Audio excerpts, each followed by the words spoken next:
आगे, जहां बुद्ध, गांधी और मानसिक स्वास्थ्य को लेकर गांधी जी के पोते अरुण गांधी ने वेबिनार का आयोजन किया है। क्या कुछ कह रहे हैं इन तमाम मुद्दों पे अरुण गांधी, आइए आपको सुनवाते हैं। Destroyed his mental peace. There was no more singing, no more laughing. He was obsessed with the idea of making more and more money. And that is the truth of today's life, that we are all trapped in that materialistic pursuit, that we want to keep increasing our wealth and keep increasing our income, because there are so many things that we need to buy and get, and the life is costly, and so we justify all of these things, and we have destroyed our mental peace and our happiness there. What Gautama did and said in his life was that the only way we can find that peace and happiness is through renouncing all this wealth and materialism. Not completely, as he did, but we have to find a balance between materialism and morality. Materialism and morality have an inverse relationship. When one increases, the other decreases. And we can see this today in our lives, that the more materialistic we have become, the less moral we are. And when we don't have that balance between materialism and morality, we have a lot of conflict and a lot of loss of peace and mental health there. So both Gandhi and Gautama talked about renouncing wealth, simplifying life, and they did it themselves. We know the life of Gautama, that he was born into a palace, he was born to a king, and he lived for the first 20 years of his life as a very luxurious life. But when he saw the pain and agony of the people outside, he renounced all that and gave up everything and became a very simple person with simple needs. Gandhi did the same thing. When he was a young lawyer in South Africa, his practice grew at that time in the late 1800s and early 1900s. His practice grew to 80,000 pounds sterling a year. Now that was a lot of money in those days. 80,000 pounds is like today's 80 million pounds. So they both renounced that and they simplified their lives, and not only got their mental peace and inner peace, but they grew morally and became great people, achieved greatness.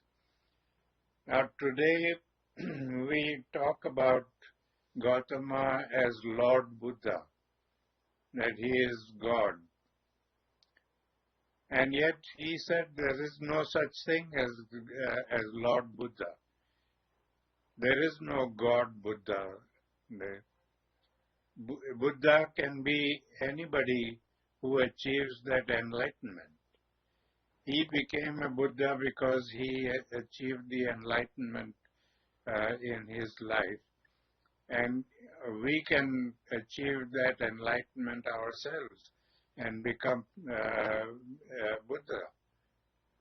But we don't want to do that. Gandhi also realized the same thing.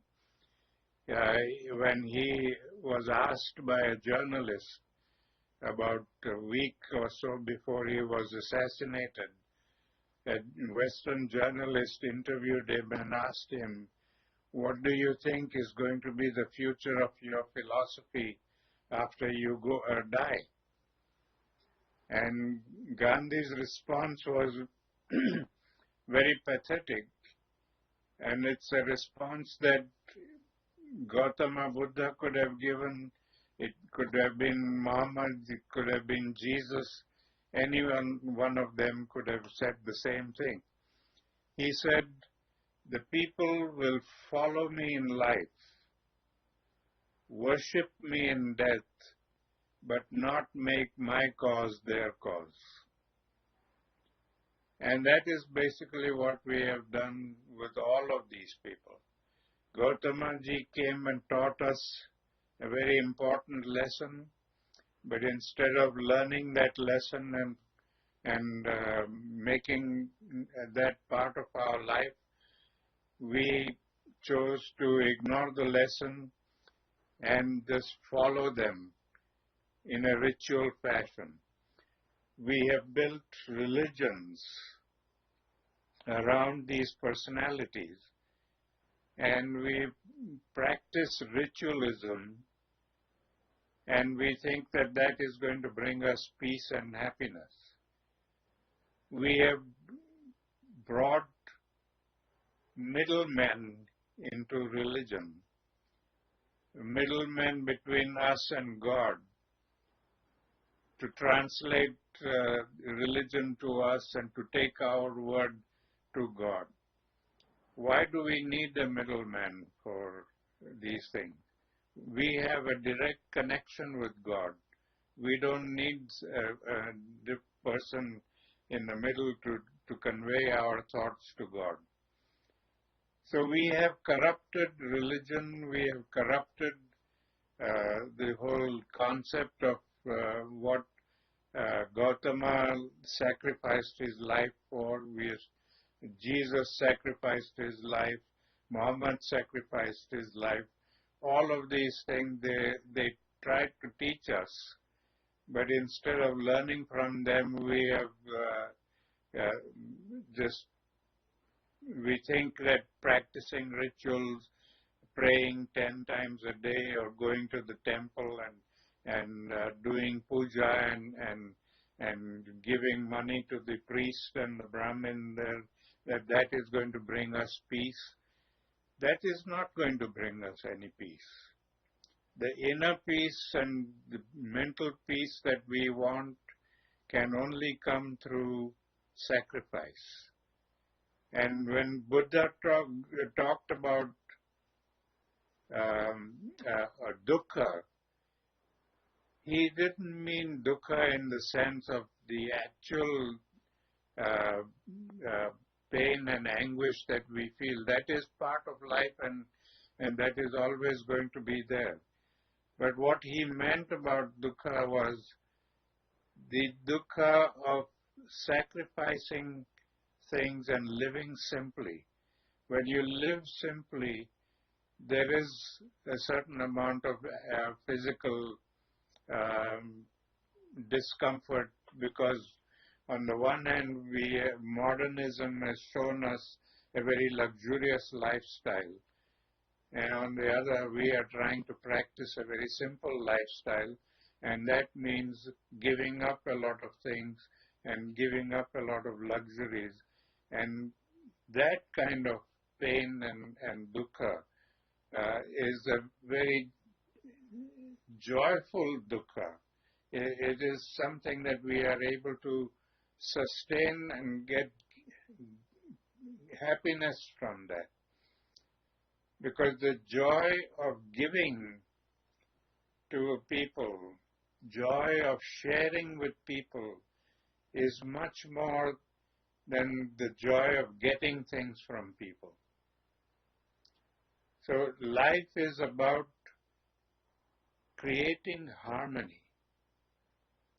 harmony in society, harmony in the world, and the way we can create that harmony is by understanding each other and reaching out to each other and building bridges and treating everybody as human beings and not identifying people by by labels.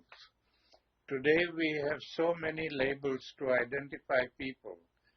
We have gender labels, religious labels, economic labels, and you name it and we have a label. And in India especially, we have even state labels. He comes from BIHAR or he comes from India, Gujarat, or, so many divisions. What is the difference where we come from? Why can't we look at each other as Indians? And why can't we treat all the people of the world as human beings and respect each other as human beings? It's only when we are able to do that we can create harmony in society. And when we create that harmony in society, naturally the conflicts and the pain and agony of living that we see experienced today will disappear. All the pain and agony that we feel today comes from hate. The hate that we have for people who look different. The hate of people that we see who practice different ways or practice a different religion. I remember when I was growing up with grandfather, and he used to always tell us children, he said, religion is like climbing a mountain. We are all going up to the same peak. So why should it matter to anybody which side of the mountain we choose to climb up from? So if you are climbing Mount Everest, you're going up to the same peak in Mount Everest. But we are choosing to go up from the Indian side or from the Chinese side or from the Tibetan side or whatever. That's a personal choice. So whether we are Hindus or Muslims or Christians or whatever, we are all ultimately seeking the same thing in life. We are seeking mental and personal happiness. We are seeking peace, and that can only come when we can eliminate that hate and prejudice that exists in our relationships and replace that with love and compassion.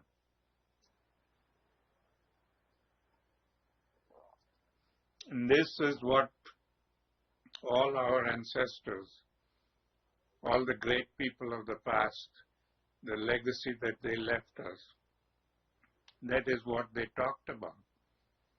But we forget that part of it, and we have added on all kinds of things to their philosophies, and we've gotten into the paralysis of analysis. We have been analyzing a simple philosophy to such an extent that we have lost the gold. We're cutting it up into pieces, and yet we can't find the soul of that philosophy. And the soul is love and respect and understanding and compassion. Every religion of the world is based on these foundations. And we forget those foundations, and we build all kinds of things on that foundation, and it's become a life of hate and prejudice and anger and frustration. And the more we have that, and the more we pursue all the materialistic lifestyle, the more unhappy we are going to become. Because materialism it succeeds on exploitation. We have to exploit resources and we have to exploit people to gain material gains. And the more we exploit people and the more we exploit the resources of the world, the more we are going deeper into the hole and losing our peace of mind. So it is trying to find that balance between materialism and morality that can save us. It is when we are able to look at the lessons that great people have taught us, Gautama and Jesus and Muhammad.